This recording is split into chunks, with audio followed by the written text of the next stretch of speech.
খুব বেশি ভালো হওয়াটাও বোকামি। মানুষ তোমার প্রশংসা করছে নাকি তোমাকে ব্যবহার করছে তা বোঝা যায় না। খুব বেশি ভালো হতে গেলে মানুষ তোমাকে ব্যবহার করার সম্ভাবনাটাই বেশি থাকে। মানুষ তোমাকে ব্যবহার করতে চায় যে কোনো সময়। তোমার ভালো মানুষের সুযোগ নিয়ে প্রত্যেকটা মানুষ তোমাকে প্রতিনিয়তই ঠকিয়ে যাবে, যেটা তুমি বুঝতেও পারবে না।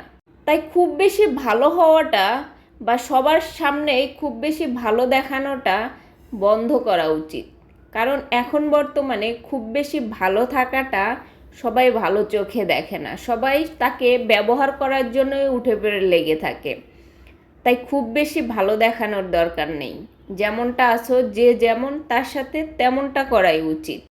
যার বিচার আদালত করতে পারে না, যার বিচার এই দুনিয়ার মানুষ করতে পারে না, তার বিচার আল্লাহ করে, তার বিচার সময়ই করে। আর সময় যখন বিচার করে, আল্লাহর পক্ষ থেকে যখন বিচার আসে, তখন সাক্ষী প্রমাণের প্রয়োজন পড়ে না। তখন যে বিচারটা হয়, সেই বিচারটা ঠেকানোর মতো ক্ষমতা কারোরই থাকে না। তাই আল্লাহকে ভয় করো। দুনিয়ার মানুষকে ভয় না পেলেও একজন মানুষ বিচারক উপরে বসে আছে, এই জিনিসটা চিন্তা করো। তাহলে দেখবে পাপ কাজ থেকে বেঁচে থাকতে পারবে। যে তোমাকে ভালোবাসে না তাকে তুমি হাজার কষ্ট দিয়েও কাঁদাতে পারবে না, কিন্তু যে তোমাকে ভালোবাসে তাকে একটু কষ্ট দিয়ে দেখো, অঝরে ঝরতে থাকবে তার চোখের পানি।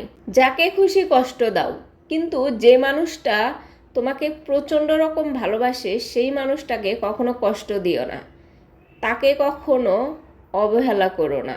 দুঃসময়ে বা কষ্টের সময় যে মানুষগুলা পাশে থাকে সেই মানুষগুলার কদর করতে শেখো। আর যে তোমাকে মন থেকে ভালোবাসে তাকে কখনো দূরে ঠেলে দিও না, কখনো কষ্ট দিও না, চোখের পানি ফেলতে দিও না। কখনোই সত্যকে লুকিয়ে মিথ্যা ব্যবহার করা যায় না। সত্য সময়ের সাথে সাথে নিজেই প্রকাশ পায়। সেটা হোক এখন, হোক অনেক বছর পর, সত্য সামনে চলে আসে, হয়তো আপনার জীবিত অবস্থায় অথবা আপনার মৃত অবস্থায়। সত্য কখনোই চাপা থাকে না, নিজে থেকেই বের হয়ে আসে। গীবতকারী আর মিথ্যাবাদীর সাথে কখনো তর্কে জড়াবেন না, বিবাদে লিপ্ত হবেন না। কারণ এই মানুষগুলো আপনাকে অন্যের সামনে এমন ছোট করবে, এমনভাবে আপনার নামে মিথ্যে কথা বলবে, আপনার নামে গীবত বলবে, যেটা আপনি কল্পনাও করতে পারবেন না।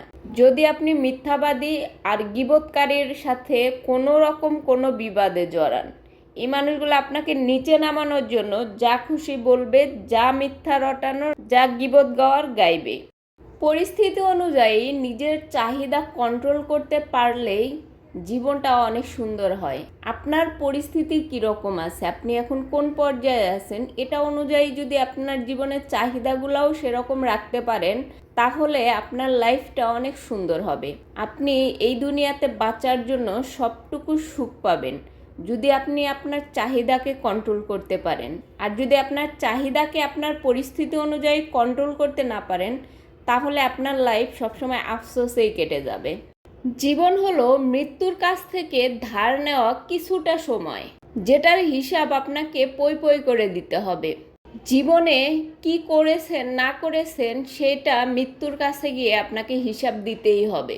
যেহেতু মৃত্যুর কাছ থেকে জীবন ধার নিয়েছেন, আপনার জীবনটা মৃত্যুর দিকে এগিয়ে যাচ্ছে। নিজের দুঃখটা নিজের কাছে পাহাড় সমান লাগে, কিন্তু আপনার এই পাহাড় সমান দুঃখ নিয়ে যখন আপনি অন্যের দুঃখ শুনবেন, অন্যের কষ্টের কথা শুনবেন, দেখবেন আপনার এই পাহাড় সমান দুঃখটা সমতলে নেমে আসবে।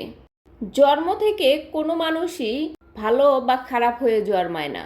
কোনো মানুষই জন্ম থেকেই বন্ধু বা শত্রু হয়ে জন্মগ্রহণ করে না। সেটা আমাদের অহংকার, আমাদের ক্ষমতা এবং ব্যবহার থেকে তৈরি হয়।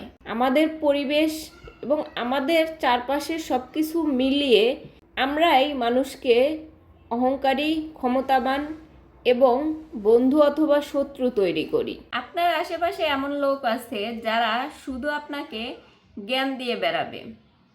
কিছু মানুষ আছে এমন যারা আপনার কাজ তো করেই দিবে না, বরঞ্চ আপনার কাজ আরো বিগড়ে দেওয়ার চেষ্টা করবে।